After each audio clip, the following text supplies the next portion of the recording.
Here she comes the nosette. She's a demon on wheels. She's a demon and she's gonna be chasing after someone.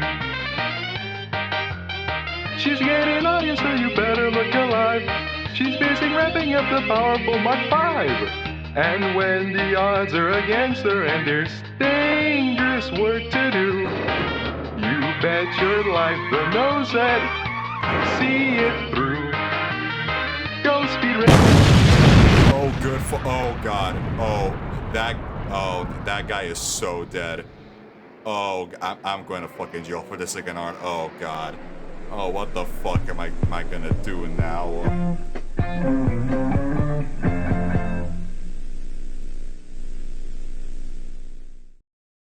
I have a very specific collection of shows that are extremely formative to me. Coincidentally, most of them are vehicle related. There's Pixar's Cars, which I watched so much that the disc got damaged in like 3 years and we had to get a new copy. There's Thomas the Tank Engine, which to this day I appreciate and still like to mess with the motorized engines to make silly little layouts. But the one that matters to us today is...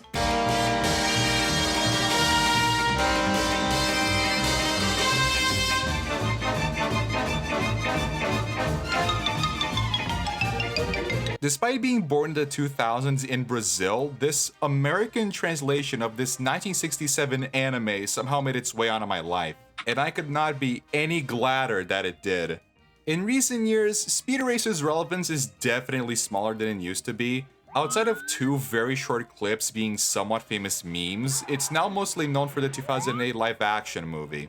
And despite all the recent discussions on said movie, the original anime has gone somewhat underlooked, which I aim to fix today by info-dumping anything and everything that I found interesting about the entire Speed Racer franchise, which is mostly the anime. You'll see when we get there. Speed Racer today would not exist if it weren't for the work of Tatsuo Yoshida. Yoshida and his 2 brothers established Tatsunoko Productions in October 1962, with Tatsunoko meaning seahorse in Japanese. In 1963, after seeing the premiere of the anime adaptation of Astro Boy, Yoshida decided to add an animation division to Tatsunoko. Then by 1965, they finished airing their first full animated production called Space Ace. Around the same time, car racing was reaching its all-time popularity in Japan, so Yoshida decided they would make their next animated series about cars. Instead of making an entire new story from scratch, Yoshida decided to base many of its elements on their 1960 shonen comic, Pilot Ace. Yeah, they both have series named Aces for some reason, don't ask me why. Here, we see what I can only describe as Proto-Speed Racer. Speed's design is nearly identical, minus the A on his shirt since his name is Ace. But no, Ace is the name of his car. His actual name is Eiichi Yamada. Why does his car have a V? Oh, it's an A. Yeah, everything outside of Speed's design is entirely different, car included. What also changed was the plot. Speed Racer doesn't have that much of a plot, he just kinda wants to race. But in Pilot Ace, Eiichi is trying to become the world champion to win a cash prize so that his dad can build a rocket and make Japan the first country to send a man into space. Very 60s, I guess. By 1965, this plot element was completely irrelevant, so it was cut. Instead of the space race, Yoshida was inspired by the other 2 big cornerstones of 60s culture, James Bond and Fat Elvis. Viva Las Vegas had just released in theaters the year before, and Yoshida decided to give his new protagonist kinda an Elvis-like appearance with the pompadour and such. And the James Bond influence was applied to the most important element of the show, the car.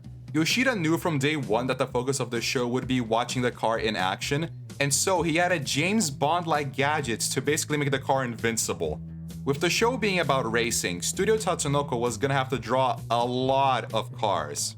While utilizing the then recently invented limited animation technique helped a lot, many animators complained that the design of the new Mach 5, as it was called, would be too hard to animate. Mitsuki Nakamura, the designer of the Mach 5, decided to prove them wrong by making the first piece of animation ever done for Speed Racer, the famous shot of Speed jumping out of the car before the camera turns. This shot was drawn entirely out of spite, and that makes it even cooler than before.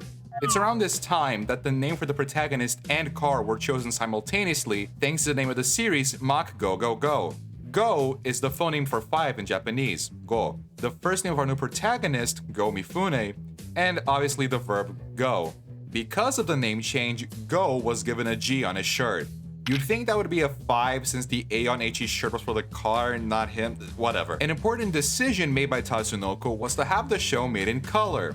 While this did make episodes exponentially more expensive, around $97,000 per episode in today's money, it made the show stand out amongst other black and white shows and animes, and eventually would make it much more popular in American syndication, but we're getting ahead of ourselves. The production of Mach Go Go Go took so long that the manga adaptation of the show was released first, specifically in the June 1966 issue of Shonen Book, the precursor to Shonen Jump.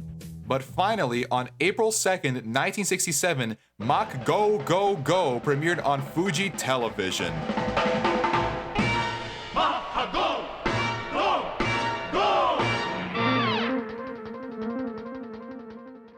By Japanese standards, Mach Go Go Go, which I'll be calling Mach from now on for convenience, had a single season. However, that's because this one season comprised of 52 episodes, which is 4 seasons by American standards.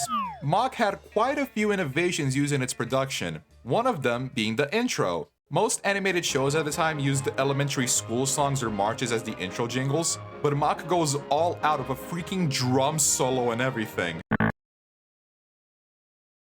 There were also innovations in the animation section. While they weren't the first show to use limited animation to make a production easier, they definitely helped popularize it. They were also one of the first shows to use airbrushes in the color process. Airbrushes are what give those very soft colors and shines, and outside of Disney at the time, nearly no one else was using them for animation. One last interesting thing to note is the way the episodes are structured.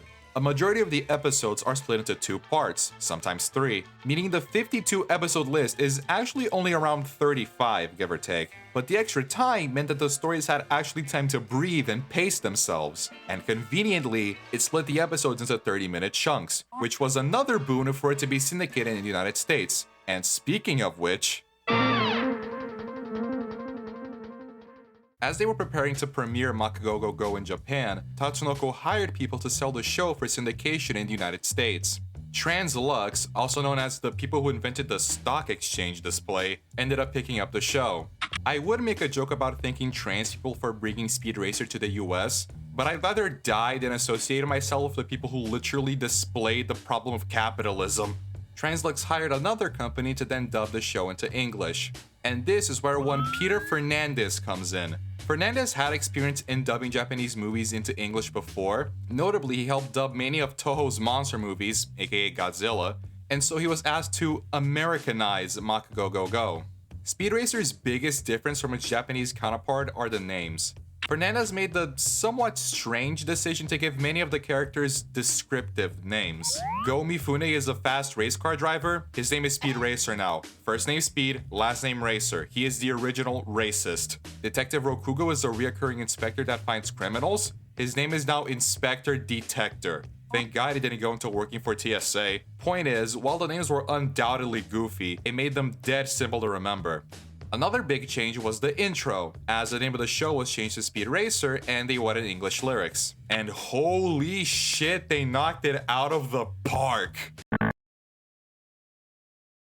I kinda glossed over it, but Fernandez kinda did everything. He rewrote all of the scripts, he and only 2 other voice actors dubbed the entire show, he wrote the lyrics for the intro, everything. However, this came at the expense of having an extremely tight work schedule, and it does kind of show in the end product. But, Mr. President, I'm chief engineer in this company. I've been working on engine designs for years. I know what will work and what won't work, and I say Mr. Race's designs won't work. Dubbing shows to other languages is a very difficult process. Not just because you need to know the 2 languages, but because of timing. And so with Speed Racer being one of the few animes to be dubbed into English at the time, it didn't have a blueprint or the techniques they do now to make the dub more or less seamless. What this means is that there were plenty of weird noises where dialogue wasn't necessary, Load my car, the Black Tiger, on board the ship first. or extremely long run-on sentences because the characters' mouths kept moving. Honestly, learning about how kinda scuffed Speed Racer's dub was made me respect current dubs a whole lot more.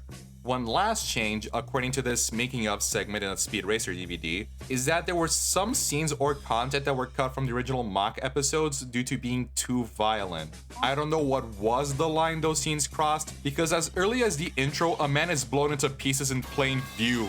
My name's Ace Doocy. GOV12 エンジンの設計図を売ってもらいたい。君は一体誰なんだ？ I am Black。代金はこれだがね。 And what do you want? Your designs for rebuilding the Mach 5. Now's probably a good time to talk about the contents of an average Speed Racer episode. Unlike the movie that had a very clear focus on the racing, a vast majority of Speed Racer episodes is more like a spy thriller that's racing themed. Welcome back, Cars 2. The violence was so prevalent that this 90s Speed Racer action figure I owned comes with a bunch of racing accessories, and then just a Glock,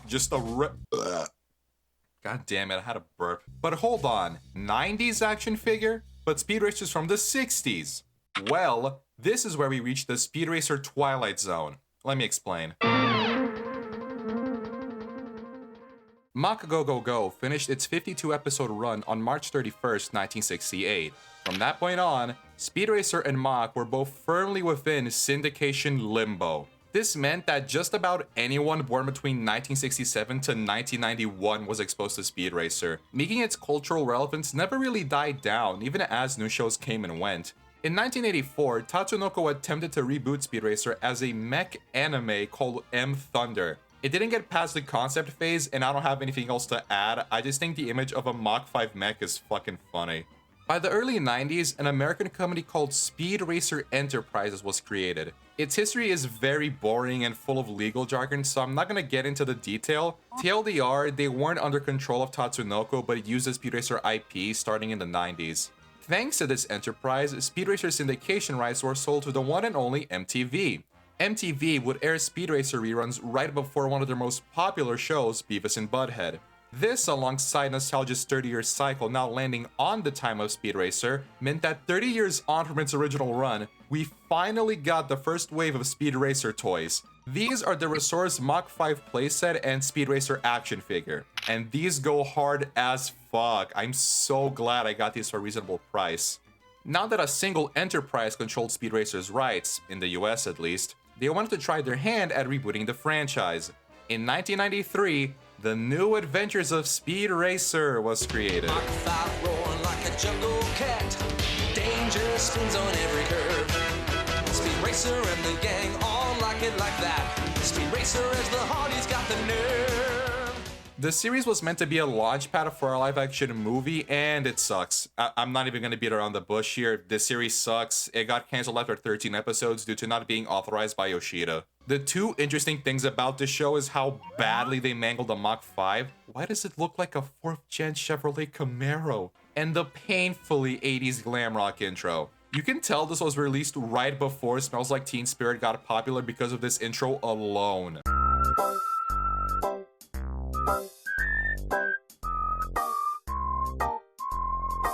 A few years later, Tatsunoko themselves decided to reboot the franchise, and in 1997, the ill-fated new Mach Go Go Go premiered.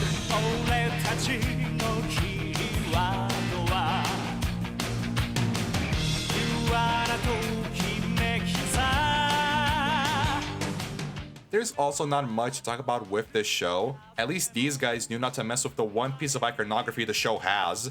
They still partially updated it for the 90s, but it's much more subtle than "please sponsor us General Motors" over here. The show was stopped after 34 episodes, but I'm not sure why. Allegedly, they switched directors halfway through production, and according to fans, each half is like 2 different shows. To make things worse, there was a bunch of licensing red tape, which meant creating a US dub was nigh impossible.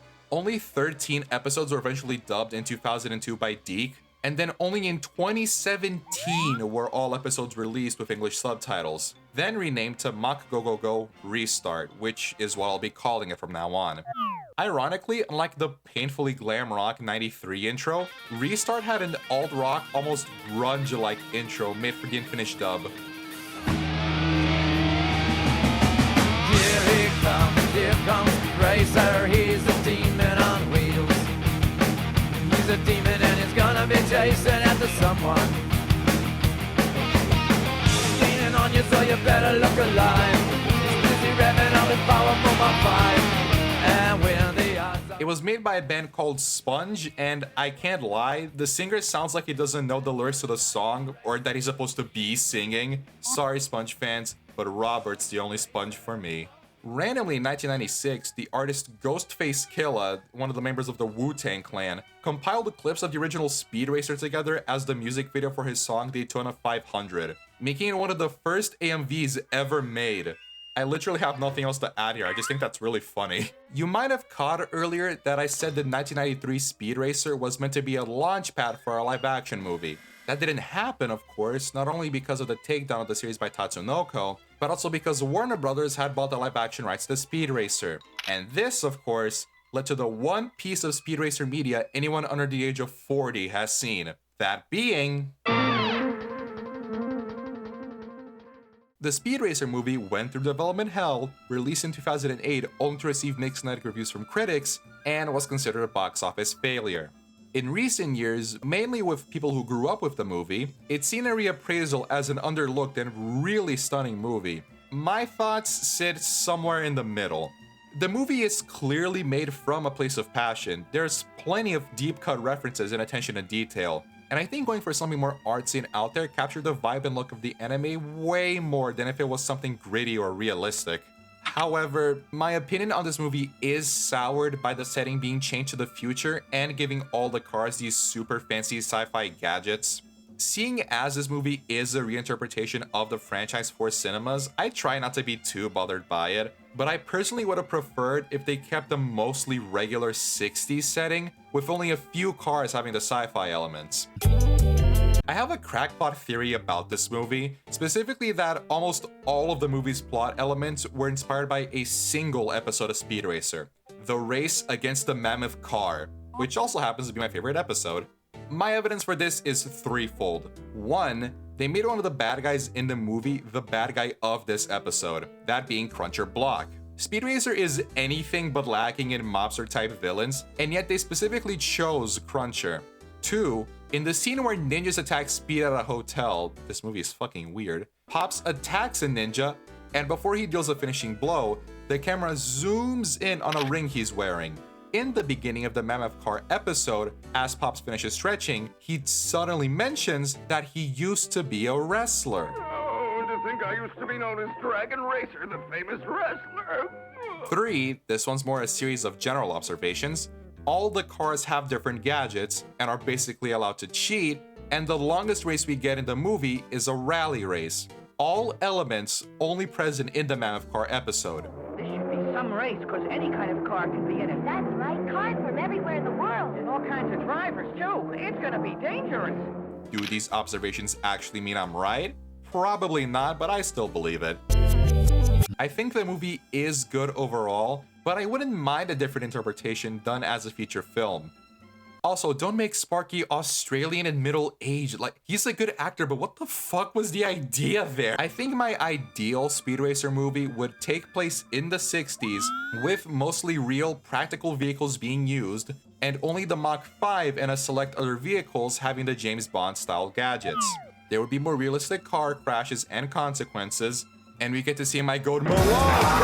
Let's go, baby! Love the Mirage! Mirage still races! But anyway, as I said in the beginning of this chapter, the movie ended up not doing well both critically and commercially. But it seems that audiences were a fan of it. I found this archived video that captured people's initial reactions to the film, and honestly, a lot of my thoughts were reflected on what people said here. I'd just like to see more in the Mach 5. The passing of faces in front of the screen, they might have done it 5 or 6 too many times. Now, when people are going out this weekend to see a movie, should they go see Iron Man or Speed Racer? Oh yeah, this movie released within 1 week of the first MCU movie. That probably didn't help sales. By the time it was all over, Speed Racer was practically wiped off the mainstream. There was a cartoon called Speed Racer The Next Generation, but it was made to promote the movie. It only had 1 more season after the movie was out. And so, Speed Racer's mainstream cultural relevance once again dies down. Speed Racer has been very quiet as a franchise since the aftermath of the movie. In 2013, Tatsunoko regained all its rights to Speed Racer after settling a lawsuit with Speed Racer Enterprises. In 2017, Funimation released a Blu-ray of all Speed Racer and Mach Go Go Go episodes. In 2024, shout! Studios got the distribution rights and put both shows on streaming. And finally, in May 2026, the Speed Racer movie was released in 4K on Blu-ray, which also had a collector's edition with a bunch of extra goodies. The only active Speed Racer production as of July 2026 is a comic series produced by Mad Cave. The first issue, or rather issue 0, is free to download off their website as was part of Free Comic Day. From gleaming through the free comic and pictures of the other issues online, it seems very quality. They kept the Mach 5 mostly the same aside from a bit of extra paint, but they did do one big change to Racer X's car. It now has the front of a Ford GT40. This change made me realize that Racer X's original car has really impractical headlights. You know, it's funny, we've come full circle. Started with a comic, ended with a comic. But let's wrap this up now. So outside of that comic, which I didn't even know was a thing until I researched for this video, and the ever-present rumors of reboots and sequels, Speed Racer is in a bit of a quiet period again. But there's still way more stuff to talk about with Speed Racer. I barely mentioned the mountains of merch it got from the 90s onwards, and I completely neglected its many video games dating back as early as 1992 with a title for the MS-DOS. Maybe that could be a future video? Y'all let me know. Even if we don't get another major piece of Speed Racer media in the near future, I'll always love this silly car action show. I don't really have anything that profound to add here, just go watch Speed Racer, the whole thing is free on YouTube. But if you'll excuse me, I have to go find out what happened to my older sister Bozette, and here to help me is Possum X. Little does Nosette know, Possum X is secretly Nosette's older sister Bozette, who ran away from home. Dude, your mic's unmuted. Fuck!